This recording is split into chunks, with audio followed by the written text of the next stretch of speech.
I was sitting in a college philosophy class, and the professor put an interesting tetrad on the board. He called it the inconsistent tetrad. And the tetrad simply goes like this. We were talking about God and religion. And so he puts this tetrad on the board. It simply has these 4 points. Point 1, God exists. Point 2, God is omnipotent. Point 3, God is benevolent. Point 4, evil exists. Now the proposition presented by the professor is simply this. If any one of these propositions is said to be true, then either one or all the others must necessarily be false. The reasoning goes like this. If God exists and if God is benevolent, God sees all the suffering that humans endure as a result of natural catastrophe. He wishes to save us, longs to save us. He feels our pain, our sorrow, our suffering, because this benevolent God feels for us. But he does not have the power to stop such natural catastrophes. Therefore, God may be benevolent, but God is impotent, not omnipotent. In the case of God being omnipotent, we have another problem. If God exists and if God is omnipotent, God sees the suffering that humans go through as a result of all these natural catastrophes that we read so much about, we sometimes experience. Clearly has it within his power to stop it, but will not. Therefore, this omnipotent God is not benevolent, but is malevolent. Of course, we have all the evidence in the Bible to prove that God, or Jehovah, is certainly malevolent.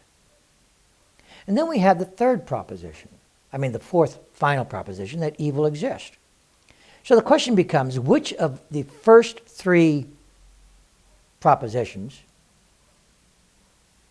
are also false? The atheist simply goes, they're all false. In the first case, where you have the benevolent yet impotent God, such a God may feel for us, but can't help us. Second consideration, God is omnipotent yet malevolent. Neither definition of God is worthy of human adoration, worship. They're totally unfit. So the atheist simply says, well, then God doesn't exist because evil exists. Well, that's an interesting parlor trick. I'll tell you why it's a trick. It works only for theologies created by men. That's the only way it works. Logic can tell you what is false, but logic can never tell you what is true. And while the argument may prove the weakness or the fallacy of Christian dogma, it may demonstrate the weakness or the fallacy of Islam or Judaism or any of the other religious definitions of God. The atheist has not proven their point that God doesn't exist.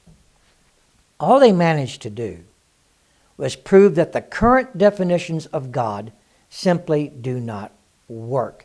And because they don't work, they cannot be true. To which I say, you're right. If you use that reasoning, logic has certainly proven the fallacy of all the current definitions of God, except for mine. Remember what my proposition starts with. God did not make this world. God did not make the universe. Proposition number 2 In order for God to be real, in order for God to exist, God must have a beginning.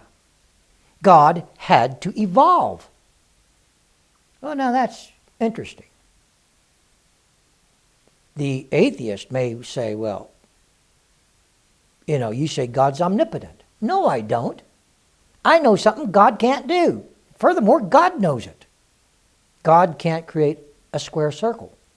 They're antithetical to one another. You're not going to do it. I don't care what a theologian says. I don't care what an atheist insists upon. I am not a Christian. I'm not a Jew. I'm not a Muslim. I'm a true Gnostic. I know what the nature and character of God is, and I will tell you right up front, God is not omnipotent. The atheist may want to argue the perfection of God. Well, I don't believe that. God doesn't believe that. You're not going to strangle me with that inconsistent Tetrad that atheists love to put on the board and make themselves look so smart. It only works within a very narrow construct. And that's the construct of Christianity, Judaism, or Islam. I'm not in any of those camps. I know that God's not perfect. God knows that God's not perfect. I know that because God says that in order to be holy, you have to have a slight but happy imperfection. Well, there goes the doctrine of perfection right out the window. The goal with God is not perfection, never has been. It's holiness. Let's talk about omniscience for a moment, that God knows everything. No, they don't. I know something God doesn't know. God knows something that God doesn't know. Guess what it is? God has no clue what you are going to do next week or what I'm going to do next week. God has no idea what I'm going to say. God has no idea what you're going to say, what you're going to do. Well, there goes omniscience. Do you want to argue free will? Well, the atheists love to argue free will. I agree. Of course I agree. Does free will exist? No. Don't argue the point with me. I'm not a Christian. Don't argue the point with me. I'm not a Jew. Don't argue the point with me. I'm not a Muslim. I happen to know God. No person is born with free will. You're born with a will. We make decisions every day. But to say that there is nothing influencing that decision, well, that's just pure nonsense. The atheist wants to take the Christian doctrine of free will and make God guilty of every atrocity committed by humans against humans. I believe in free agency. Now, there's an interesting subject. So all the arguments used by atheists against the Christian theologian, the Jewish rabbi, the Islamic mullah, it may have some weight in those camps. It may prove the fallacy of their doctrines. But there is another tetrad. Allow me to write a consistent tetrad on the board.